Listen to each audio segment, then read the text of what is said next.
కార్లు లేదా బైకులు రెంట్కి ఇవ్వడం చూసి ఉంటారు కానీ అమ్మాయిలు ఒక 2-3 గంటలు రెంట్కి తీసుకొని కావాలంటే పెళ్లి కూడా చేసుకొని ఆ తర్వాత విడిపోయే వింత రూల్ ఉన్న దేశం గురించి మీరెప్పుడైనా విన్నారా? అలాగే ఇక్కడున్న ప్రతి అమ్మాయి ముక్కుకి ప్లాస్టిక్ సర్జరీ చేయించుకుంటుంది. అండ్ ఇక్కడ పెళ్లి అయిన వాళ్లకంటే విడాకులు తీసుకున్న వాళ్లే ఎక్కువగా ఉంటారు. ఇవి మాత్రమే కాదు, ఇక్కడ వాళ్ళు గూగుల్, ఫేస్బుక్, ట్విట్టర్ ఏం వాడకూడదు, టీవీ చూడకూడదు, అలాగే మగవాళ్లు షార్ట్స్ వేసుకోకూడదు. ఈ రూల్స్ అన్నీ చూసి ఈ దేశం నార్త్ కొరియా అనుకుంటే పొరపాటే, ఎందుకంటే ఇది దానికన్నా పవర్ఫుల్ దేశం. అయితే ఏంటి దేశం? ఈ దేశానికి 2 పేర్లు ఎందుకున్నాయి? ఇక్కడ నిజంగానే గంటల రెంట్కి పెళ్లిళ్లు చేసుకోవచ్చా? అందుకే ఎక్కువ మంది విడాకులు తీసుకుంటున్నారా? వ్యభిచారం చేస్తే మరణశిక్ష విధించే దేశంలో లక్షల మంది ఆ పనిని ఎలా చేస్తున్నారు అనే ఎన్నో ఇంట్రెస్టింగ్ విషయాలను ఈ వీడియోలో తెలుసుకుందాం. వీడియోని ఎక్కడా స్కిప్ చేయకుండా చివరి వరకు చూడండి. ఈ దేశం మరేదో కాదు, ఇప్పుడు అమెరికా ఇజ్రాయిల్లతో యుద్ధం చేస్తున్న ఇరాన్. మనం మొదటగా ఇరాన్ దేశం యొక్క పేరు మరియు దాని చరిత్ర గురించి తెలుసుకుంటే, పూర్వం ఈ దేశాన్ని పర్షియా అని పిలిచేవారు, కానీ ప్రస్తుతం దీనిని అధికారికంగా ఇస్లామిక్ రిపబ్లిక్ ఆఫ్ ఇరాన్ అని పిలుస్తున్నారు. పర్షియన్ భాషలో ఇరాన్ అంటే ఆర్యన్ల భూమి అని అర్థం వస్తుంది. ఇక్కడి ప్రజలు తాము ఆర్య వంశానికి చెందినవారమని చాలా బలంగా నమ్ముతారు మరియు ఆ వారసత్వాన్ని గౌరవిస్తారు. భౌగోళికంగా ఇరాన్ చాలా ముఖ్యమైన ప్రదేశంలో ఉంది. ఇది దాదాపు 10 వేర్వేరు దేశాలతో సరిహద్దులను పంచుకుంటుంది. Turkey, Iraq, Afghanistan, Pakistan, Turkmenistan, Armenia మరియు అజర్బైజాన్ వంటి దేశాలు ఇరాన్ చుట్టూ ఉన్నాయి. ఇరాన్ రాజధాని నగరం తెహరాన్. ఇది ఆ దేశంలోనే అతిపెద్ద నగరం మరియు ఆర్థిక కేంద్రంగా విలసిల్లుతోంది. ఇక ఇరాన్ ఆర్థిక వ్యవస్థ గురించి మాట్లాడుకుంటే, ఇది కేవలం ఆయిల్ మీద మాత్రమే ఆధారపడలేదు. ప్రపంచవ్యాప్తంగా లభించే పిస్తా పప్పులో 20% కేవలం ఇరాన్ నుంచే ఎగుమతి అవుతుంది. అందుకే దీనిని క్యాపిటల్ ఆఫ్ పిస్తా అని కూడా పిలుస్తారు. పిస్తా వ్యాపారం ఇరాన్ ఎకానమీలో చాలా కీలక పాత్ర పోషిస్తుంది. పిస్తాతో పాటు ప్రపంచంలోనే అత్యంత నాణ్యమైన మరియు ఖరీదైన కుంకుమ పువ్వు కూడా ఇక్కడే అధికంగా ఉత్పత్తి అవుతుంది. కాశ్మీర్ కుంకుమ పువ్వు కంటే ఇరాన్ కుంకుమ పువ్వుకు ప్రపంచ మార్కెట్లో మంచి డిమాండ్ ఉంది. ఇరాన్లోని తివాచీలు లేదా కార్పెట్స్ గురించి మీరు వినే ఉంటారు. ప్రపంచంలోనే బెస్ట్ క్వాలిటీ కార్పెట్స్ ఇరాన్లోనే లభిస్తాయి మరియు ఇవి కూడా ప్రధాన ఎగుమతి వస్తువులుగా ఉన్నాయి. అయినప్పటికీ ఇరాన్కు ఉన్న అసలైన సంపద వారి నల్ల బంగారం, అవే చమురు నిల్వలు. ప్రపంచవ్యాప్తంగా ఉన్న మొత్తం చమురు నిల్వల్లో దాదాపు 10% కేవలం ఇరాన్ దగ్గరే ఉంది. సుమారు 25% అనుమతించబడింది. చమురు నిల్వల దగ్గరే ఉంది. సుమారు 25 బిలియన్ బ్యారెల్స్ ఆయిల్ని ఇరాన్ కలిగి ఉంది మరియు ప్రతిరోజు దాదాపు 4 మిలియన్ బ్యారెల్స్ ఆయిల్ని పంప్ చేస్తూ ప్రపంచవ్యాప్తంగా సరఫరా చేస్తోంది. ఈ ఆయిల్ ఎక్స్పోర్ట్ బిజినెస్ ద్వారానే ఇరాన్ దేశం విపరీతమైన డబ్బును సంపాదిస్తుంది. ఆయిల్ మాత్రమే కాదు, నేచురల్ గ్యాస్ ఉత్పత్తిలో కూడా ఇరాన్ ప్రపంచంలోనే 2వ స్థానంలో ఉందంటే ఆ దేశం ఎంతటి శక్తివంతమైనదో మనం అర్థం చేసుకోవచ్చు. ఇక ఇరాన్లోని వింత చట్టాలు మరియు సామాజిక పరిస్థితుల గురించి తెలుసుకుంటే, ఇక్కడ 99% మంది ఇస్లాం ధర్మాన్ని పాటిస్తారు. ఇక ఇరాన్లోని మహిళల మీద ఆంక్షలు చాలా ఎక్కువగా ఉంటాయి. 9 సంవత్సరాల వయసు దాటిన ప్రతి అమ్మాయి కూడా బయటికి వచ్చే సమయంలో స్కార్ఫ్ లేదా హిజాబ్ ఖచ్చితంగా ధరించాలి. ఏ ఒక్క మహిళ కూడా స్కార్ఫ్ లేకుండా ఇంటి నుండి కాలు బయట పెట్టకూడదు. కేవలం మహిళలే కాదు, ఇక్కడ మగవాళ్లకు కూడా కొన్ని ఆంక్షలు ఉన్నాయి. ఇక్కడ మగవాళ్లు పొరపాటున కూడా హాఫ్ ప్యాంట్ లేదా షార్ట్స్ వేసుకోకూడదు. ఒకవేళ ఎవరైనా ఈ రూల్ని అధిగమిస్తే వాళ్ళని జైల్లో పెడతారు. మహిళలు స్పోర్ట్స్ ఈవెంట్స్లో నేరుగా పాల్గొనకూడదని నియమం ఉన్నప్పటికీ ఇక్కడ మహిళలు చాలా ధైర్యవంతులు. వారు అబ్బాయిల బట్టలు వేసుకొని మరీ స్టేడియాలకు వెళ్లి మ్యాచ్లు చూస్తుంటారు. ఇక ఇరాన్లో పెళ్లిళ్ల విషయం చాలా విచిత్రంగా ఉంటుంది. ఇక్కడ ఇప్పటికీ బాల్య వివాహాలు జరుగుతూనే ఉన్నాయి. అమ్మాయికి 9 ఏళ్లు, అబ్బాయికి 15 ఏళ్లు వస్తే చాలు వారికి పెళ్లి చేసేస్తారు. ఈ విషయంగా ప్రపంచమంతా ఇరాన్కు వ్యతిరేకంగా ఉన్నా ఇరాన్ ప్రభుత్వం మాత్రం దీనిని ప్రోత్సహిస్తుంది. ఇక్కడ మరో ఆశ్చర్యకరమైన విషయం ఏంటంటే షార్ట్ టర్మ్ మ్యారేజెస్. మీరు కేవలం కొన్ని గంటల పాటు అంటే 2 నుండి 4 గంటల సమయం వరకు కూడా వివాహ బంధంలో ఉండి ఆ తర్వాత విడిపోవచ్చు. దీనినే సిగ్హే అని అంటారు.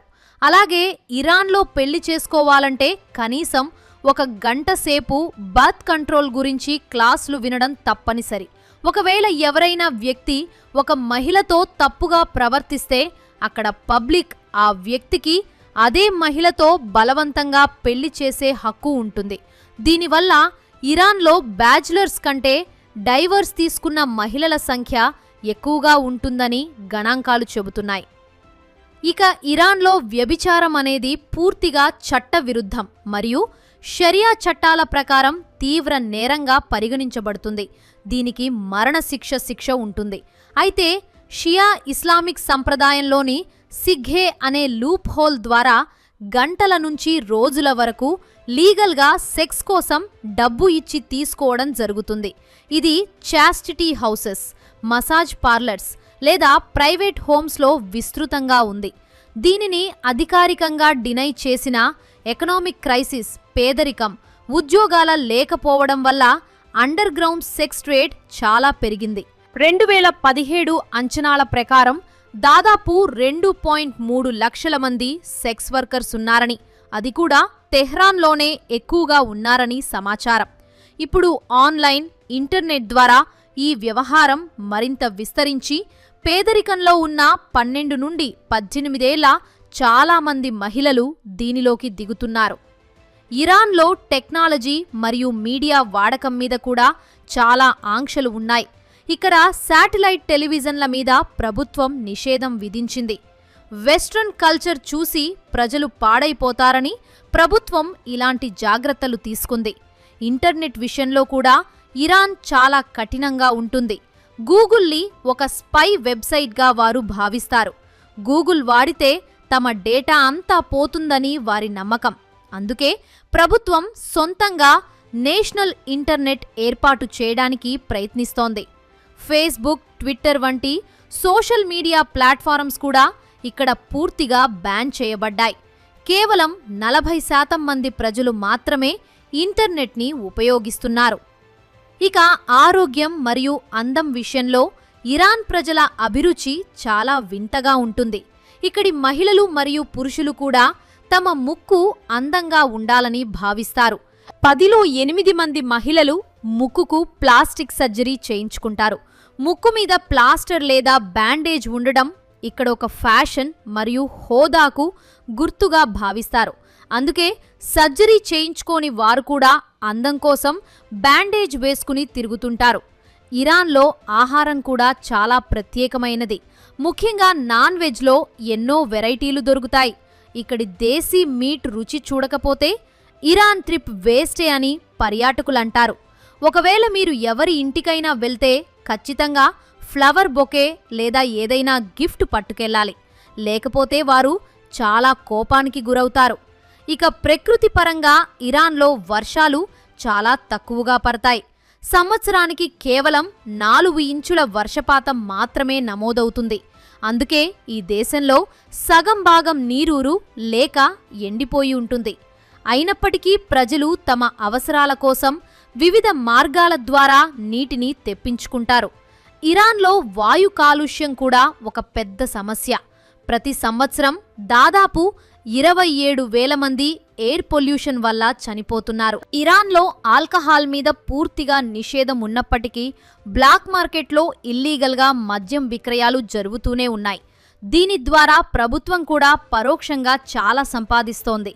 మరో ఆసక్తికరమైన విషయం ఏంటంటే ఇరాన్లో 3 రకాల క్యాలెండర్లు వాడుకలో ఉన్నాయి. ప్రధానంగా సోలార్ హిజ్రీ క్యాలెండర్ని ఉపయోగిస్తారు. దానితో పాటు గ్రెగోరియన్ క్యాలెండర్ మరియు ఇస్లామిక్ క్యాలెండర్ కూడా వాడుకలో ఉన్నాయి. ఇరాన్లో విద్యకు చాలా ప్రాముఖ్యత ఇస్తారు. 1970లో కేవలం 37%గా ఉన్న అక్షరాస్యత రేటు ప్రస్తుతం 93%కి చేరుకుందంటే వారు ఎడ్యుకేషన్లో ఎంత ఇన్వెస్ట్ చేశారో అర్థం చేసుకోవచ్చు. ఇక్కడికి మన ఇండియా నుండి కూడా చాలా మంది వెళ్లి చదువుకుంటున్నారు. ఇక్కడి సైన్యం కూడా చాలా శక్తివంతమైనది మరియు బాగా శిక్షణ పొందినది. క్రీడల్లో కూడా ఇరాన్ వెనుకబడలేదు. ఇక్కడి నేషనల్ ఫుట్బాల్ టీం ఆసియా కప్ని 3 సార్లు గెలుచుకుంది. వాలీబాల్, బాస్కెట్బాల్ మరియు స్కీయింగ్ వంటి క్రీడలకు కూడా ఇరాన్లో చాలా ఆదరణ ఉంది. ఇరాన్లో యునెస్కో గుర్తించిన 24 వరల్డ్ హెరిటేజ్ సైట్లు ఉన్నాయి.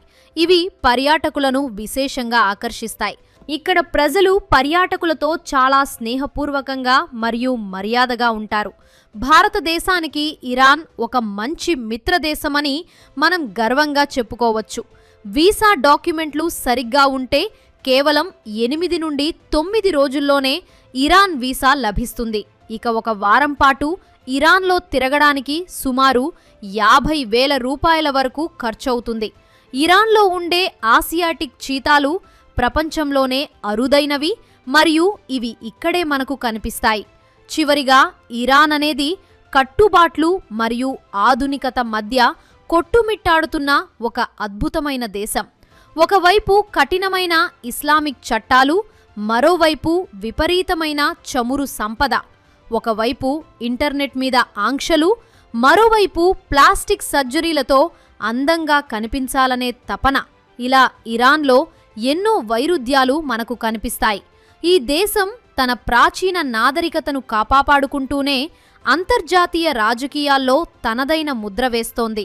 ఇరాన్లోని వింతలు, విశేషాలు మనల్ని ఆశ్చర్యపరిచినా అక్కడి ప్రజల స్నేహపూర్వక స్వభావం మరియు వారి సంస్కృతి పట్ల మనకు గౌరవం కలుగుతుంది.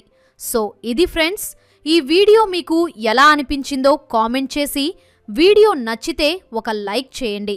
అలాగే ఇలాంటి మరెన్నో ఇంట్రెస్టింగ్ వీడియోస్ కోసం మా ఛానల్ను సబ్స్క్రైబ్ చేసుకోండి.